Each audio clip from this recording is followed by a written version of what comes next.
Hello, and welcome. Today, I want to talk about why I, an indie game developer, am spending my time developing numerous different prototypes for different types of games. Because you see, at first, I was very much against this idea. And that's because my natural inclination is to not want to waste my time. You see, I don't have that luxury to waste time because I'm doing this game development thing full time and I need to spend my concentrated effort on projects that are actually going to be bringing in some income. And I'm naturally disinclined to do any sort of horizontal movement when it comes to game development. I want to pick a project, move forward with it, and bring it to the finish line. But I've realized now that that's not the best way to do things. And as much as it pains me to do it, I think spending more time on the front end of a project, doing market research and getting feedback on ideas while the game is still at the ideation phase is super important to the game's success. Mind you, I did not come to this conclusion on my own. I try to keep a steady pulse on the indie game dev community, especially here on YouTube. And after following a bunch of successful developers, I just can't ignore the fact that many of them had a lengthy and robust phase of development where they were researching and testing and prototyping different unique game ideas.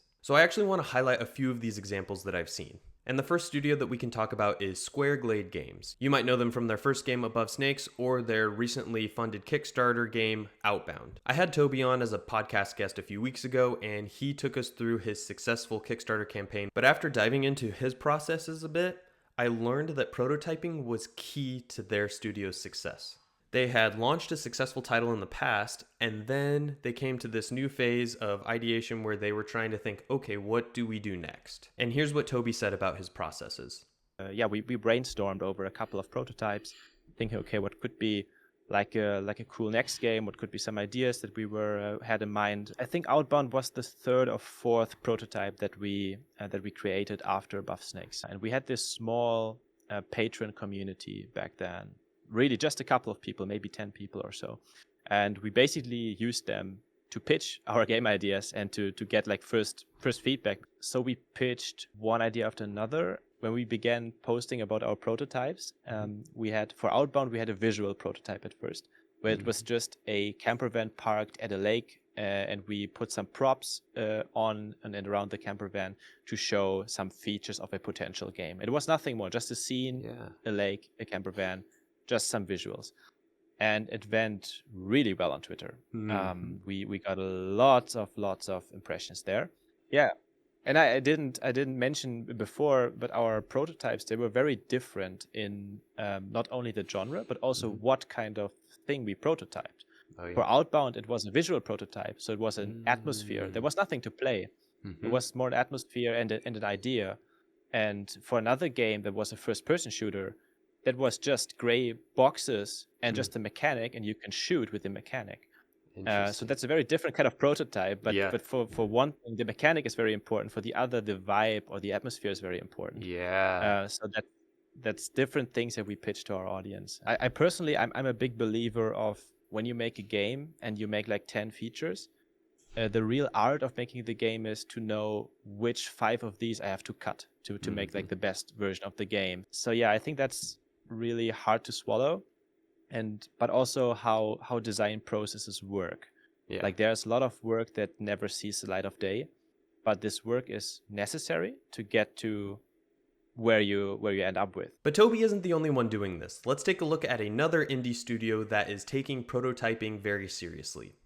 Isto Games. Isto? I think it's Isto. I love the Isto YouTube channel. The older devlogs are severely underrated in my opinion, and Steven's dry wit is a marvel to behold. If you don't know, Isto Games released a game called Iterating, and by my estimation, that game has grossed hundreds of thousands of dollars. And similar to Toby from Square Glade Games, Steven approached his ideation phase for his next project with 3 very distinct prototyping ideas. But what I really like about what Steven did is that he didn't actually make the prototypes.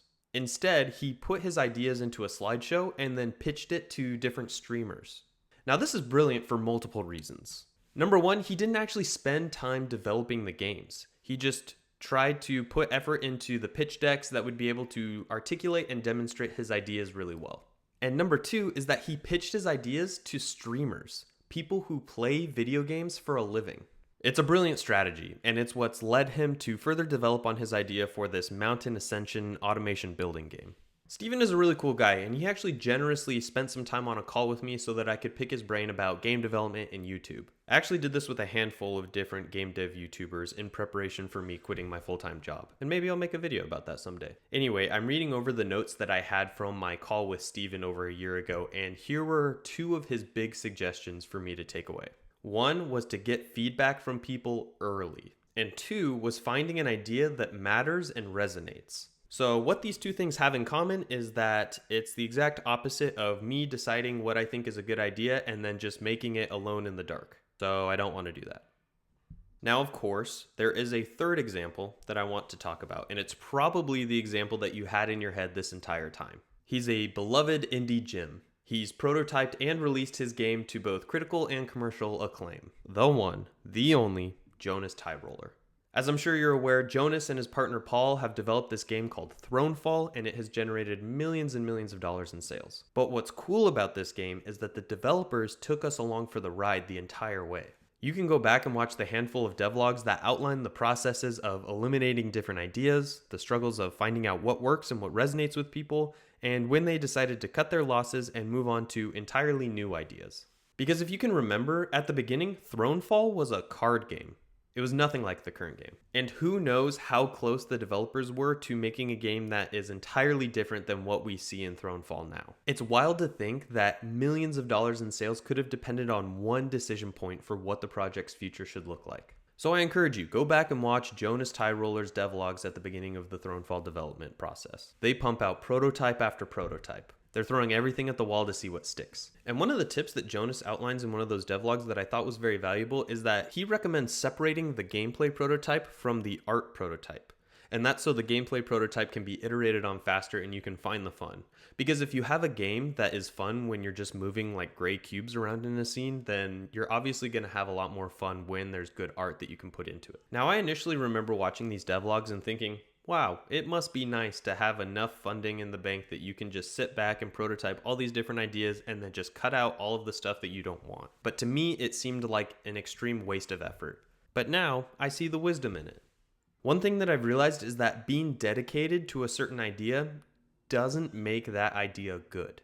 So if I'm trying to reverse engineer how successful devs have built these games, these are some of the examples that I want to learn from. And I've also realized that that's why I need all of you watching this. I don't have a development partner or a team to talk over game design with. I have some game dev buddies that I can talk to online, but a lot of the times their feedback is overly positive and inconsistent. And I can ask my wife, but she doesn't even play video games. But what I do have is this camera in my room, and I'm relying on all of you to give me honest feedback. So I've already posted 2 of the 3 prototypes that I'm developing right now, and the third one should be coming soon. TM.